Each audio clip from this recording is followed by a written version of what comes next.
Bonjour notre communauté FEA. Aujourd'hui, je suis assistée de notre ambassadeur Gabriel Dasté. Donc, Gabriel, nous avons une invitée assez impressionnante aujourd'hui. Peux-tu nous en parler davantage? Oui, tout a débuté avec une recherche Internet avec femmes graduées HEC Montréal et j'ai tout de suite vu la page de Wikipédia. J'ai vu le superbe nom de Oulimata Sarr, donc tout de suite, je suis allé faire mes recherches sur LinkedIn et justement, j'ai vu qu'elle travaillait pour l'ONU, un emploi qui nous intéresse nous deux, Evelyne et moi. Et puis finalement, je me suis tenté parce que je me suis dit, est-ce que le petit étudiant va se faire répondre s'il envoie un mail? Et puis, on se retrouve aujourd'hui en ce beau 12 janvier avec de la neige, avec Oulimata. Donc, bonjour Oulimata. Bonjour Evelyne, bonjour Gabriel. Je suis contente d'être là. Donc, Olimata, pouvez-vous nous parler un peu de votre expérience au HEC, si les leçons apprises, si vous avez fait des comités, vos études et comment vous êtes passé de Montréal, HEC Montréal, au retour au Sénégal? Merci beaucoup. C'est une question que les jeunes me posent beaucoup, donc c'est avec un grand plaisir que je partage mon parcours en espérant que ça va inspirer certains, les jeunes à travers le monde qui sont intéressés par le Canada. Donc moi, j'ai fait toutes mes études, toute ma scolarité au Sénégal et lorsque je suis arrivée en classe de première, donc une année avant la terminale, ma chère mère s'est renseignée et il semblerait que pour intégrer HEC, qu'on avait beaucoup plus de chance en faisant des études collégiales.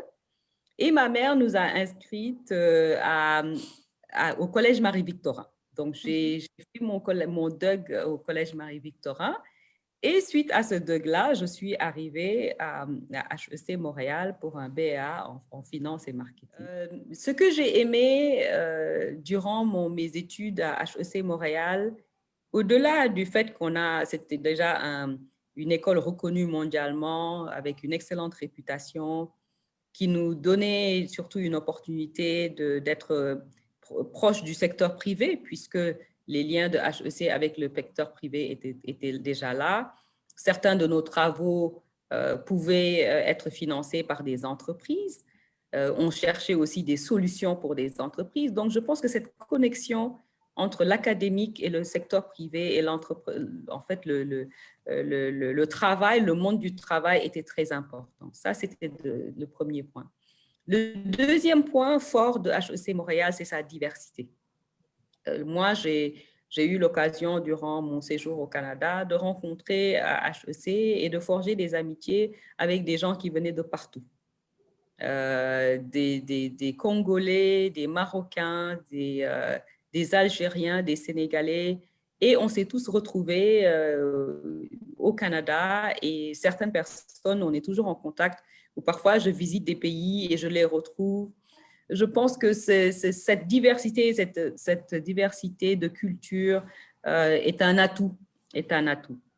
Autre chose aussi que j'ai beaucoup apprécié, et je vais terminer par là, c'est le fait qu'il y avait aussi une communauté de alumni qui était très forte. Cette communauté qui permet aux gens qui sont passés par HEC de rester ensemble, de participer au financement de certaines initiatives au niveau de l'école, de continuer à faire le lien avec les étudiants, peut-être les aider aussi à intégrer certaines institutions qui les intéressent. Je pense que ce alumni de personnes qui sont passées par là est un vivier, est une connexion, est un network qu'il faut garder.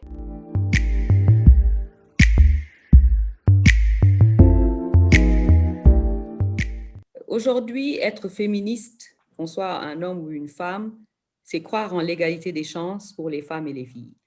Aujourd'hui, pour atteindre nos objectifs d'un monde équitable, il nous faut travailler à plusieurs niveaux. Et ce que vous faites au niveau de HEC, vous apportez votre pierre à l'édifice. Nous, je vais vous parler de cette fameuse pyramide de différents niveaux d'engagement qui sont nécessaires. On appelle ça la coalition, on appelle ça l'approche holistique. Mais cette approche intégrée est essentielle et les jeunes jouent un rôle très important. Nous, on pense qu'il est énormément important d'avoir les femmes en position de leadership et de decision making dans toutes les organisations. Donc, le deuxième point qui est très important, c'est la diversité et l'inclusion. Donc, dans tout ce que nous faisons, nous devons avoir un engagement, un effort délibéré d'avoir les mêmes opportunités pour les filles et les garçons, quel que soit le secteur d'activité, à travers cette gender lens, cette diversité et cette inclusion. Tout ça, c'est pour créer cette vision d'un monde diversifié, inspirer un pipeline et montrer que vraiment un monde juste et équitable est un monde où nos universités, notre société reflètent la réalité, c'est-à-dire 50-50. Je rajouterai au niveau de cet agenda tout ce qui est community engagement. L'engagement communautaire est extrêmement important puisque la communauté est aussi un reflet de notre société. Nous devons jouer notre rôle dans nos familles, dans notre quartier, dans notre municipalité, pour nous assurer aussi que cet agenda, ce gender lens, cette vision d'un monde juste et équitable demeure. Et ça m'amène à penser, vous avez déjà énuméré quelques solutions pour justement instaurer un statut égalitaire homme-femme, donc le faire à plusieurs niveaux, donc au niveau universitaire, des discussions, joindre l'ONU Femmes. À travers cela, est-ce que vous avez en idée d'autres solutions qui pourraient aider justement à instaurer cette égalité? Oui, moi, je fais partie des gens qui croient en quotas, puisqu'on s'est rendu compte que incremental change, volontaire, simple, ça ne fait pas bouger les lignes assez rapidement. Vous avez vu le rapport World Economic Forum avec UN Women sur le gender pay gap. Nous, on ne veut pas attendre 200 ans to close the gender pay gap. On ne veut pas. Parce qu'on nous dit que ça nous prendra 170 ans à 200 ans pour que les femmes et les hommes aient le même salaire à travers le monde. C'est un rapport, il est en ligne. Nous, on pense que ce n'est pas possible. Et on a des pays comme l'Islande qui ont déclaré que c'était illégal de payer différemment un homme et une femme à compétences égales. Donc ça, c'est policy. Ça veut dire que somebody needs to say, it's not right. Et que si vous le faites, vous devez le corriger. Mais qu'est-ce qui fait qu'il n'y a pas plusieurs pays, justement, qui vont essayer de faire ça une loi pour rendre ça illégal? To close that gap, pour fermer ce gap de salaire, mais ça va avoir un coût. Et nous pensons que ce coût-là, il faut que le monde le paye. Tout le unpaid care work que les femmes font le ménage, mais ça a un coût. Ça veut dire que si on ne le faisait pas, quelqu'un d'autre le ferait et il faudrait le payer pour le faire. Donc, nous, on dit qu'il faut nous rémunérer. Il faut nous rémunérer justement. Et je pense que peut-être certains pays qui sont un peu avant-gardistes vont dire, est-ce qu'on peut fermer ce gap sur une période de 5 ans? Est-ce qu'on peut fermer ce gap sur une période de 10 ans? Mais je pense qu'il faut y avoir une volonté, aussi bien dans le secteur public que privé, de fermer ce gender pay gap et tous les écarts de carrière, dans tout. Moi, je crois au quota et je vais vous dire pourquoi. Nous, au niveau du Sénégal, nous avons un parlement presque 50-50. Il est à 47%. Pourquoi? Parce que nous avons une loi. La loi dit, si vous êtes un parti politique et vous voulez mettre une liste aux législatives et aux élections locales, vous devez avoir une liste, un homme, une femme, un homme, une femme. Et d'autres pays l'ont fait. Au niveau mondial, au niveau des parlements, c'est le Rwanda qui est numéro 1 avec 60% de femmes au Parlement. Donc, pour avoir une Assemblée nationale, un Parlement paritaire, il faut une volonté politique. Et n'oubliez pas que la volonté politique est aussi un rapport de force. Est-ce que les hommes sont prêts à partager ce pouvoir-là?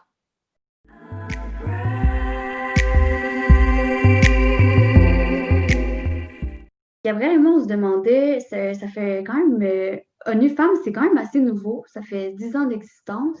À travers votre expérience chez ONU Femmes, quelles sont vos motivations actuellement à travers votre poste? Quels sont vos projets? Quelles sont vos idées? Sur quoi vous travaillez? J'ai des collègues qui ne travaillent que sur le leadership et la représentativité des femmes.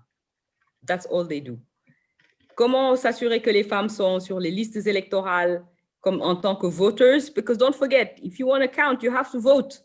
Donc, tout le monde doit être sur les listes électorales. Comment s'assurer que les femmes que nous accompagnons sont représentées dans les listes, dans les élections locales, les municipales, les parlementaires? Pousser les femmes à aller dans ce leadership féminin et à s'imposer dans leur communauté.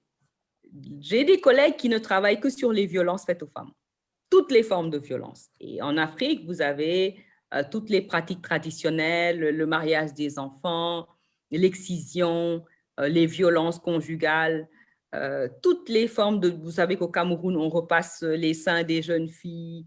Dans d'autres pays, c'est le veuvage. La veuve est traitée comme étant vraiment quelqu'un qui a tué son mari presque à travers les pratiques traditionnelles. Donc, moi, j'ai des collègues qui ne travaillent que sur ça. Le troisième pilier d'intervention de ONU Femmes, c'est l'autonomisation économique à travers la protection sociale, à travers l'entrepreneuriat féminin, à travers l'accès au financement, l'accès au marché. Donc, j'ai des collègues qui ne travaillent que sur l'autonomisation économique des femmes. J'ai d'autres collègues qui ne travaillent que sur les questions de paix, sécurité et d'action humanitaire. Puisqu'aujourd'hui, si vous avez un tsunami, une catastrophe, vous allez vous retrouver avec des personnes vulnérables dans un camp de réfugiés. Et le monde entier va s'empresser à leur apporter de l'aide sous forme de vivres. Mais Evelyne sait que si vous avez un camp de réfugiés et de déplacés aujourd'hui, vous avez des femmes dedans, ça veut dire qu'elles vont être indisposées, qu'elles ont besoin de sanitary pads. They will pack everything, but not sanitary pads. Et ça veut dire que dans l'action humanitaire, il faut toujours que quelqu'un ait un gender lens. J'ai aussi des collègues qui ne travaillent que sur les aspects macroéconomiques.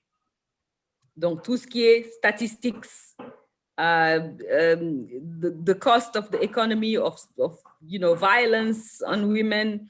J'ai des collègues qui ne travaillent que sur du gender responsive budgeting, comment s'assurer que les gouvernements ont des budgets sensibles aux gens and they can account for the money they're spending on women and girls. Donc, c'est ça, ONU Femmes. Alors, moi, ce que je recommande aux jeunes, il y a 2 liens que j'aimerais partager avec vous, Evelyne et Gabrielle. C'est unv.org, UN Volunteers, parce que beaucoup de gens ne savent pas que they can volunteer their time. And volunteers, by the way, are paid. Le deuxième lien que je vais partager avec vous, c'est impactpool.org. So, impactpool.org, c'est tous les postes du système des Nations Unies on one site, que ce soit ONU Femmes, l'UNICEF qui s'occupe des enfants, UNDP qui s'occupe du développement, le HCR qui s'occupe de l'humanitaire. Donc, vraiment, pour les gens qui sont intéressés à travailler dans le développement, impactpool.org, la liste des opportunités is endless et chacun peut trouver quelque chose par rapport à son niveau et par rapport à ses intérêts. Moi, si je devrais, mon mot de la fin aux jeunes qui vont nous écouter, c'est sortez de votre zone de confort. Allez voir le monde. Vous savez que vous pouvez toujours retourner au Canada, vous pouvez toujours retourner peut-être dans un pays confortable, mais je pense que le fait d'aller dans des pays plus difficiles, dans des différentes cultures, vous ouvre les yeux à plein de choses et si vous avez envie de revenir, vous reviendrez renforcé, vous reviendrez en tant qu'ambassadeur de ces pays-là au niveau du Canada. Vous pourrez d'ailleurs tisser avec nous cette communauté mondiale, puisque aujourd'hui, lorsqu'on va vous parler de Finlande et d'autres pays, vous avez un attachement personnel, un sentiment de connexion qui fait que vous n'irez probablement pas en guerre avec la Finlande. C'est-à-dire que si vous êtes dans une réunion où on parle de ce genre de choses, vous êtes en mesure de monter au créneau et dire « moi, j'ai eu un vécu très différent, voilà, voilà, voilà ». Et je pense que c'est comme ça qu'on peut créer cette citoyenneté mondiale faite d'amour, de conciliation, de understanding et surtout de partage. Donc, c'était toute une chance aujourd'hui qu'on avait, Gabrielle et moi, de pouvoir parler à Oulimata, femme de ONU Femmes. Conversation très inspirante. Donc, merci Gabrielle d'avoir pris l'initiative de pouvoir réaliser une partie de mon rêve, de pouvoir rentrer à l'ONU. Et merci Unimata d'avoir accepté. C'est une chance inouïe qu'on a de vous avoir aujourd'hui.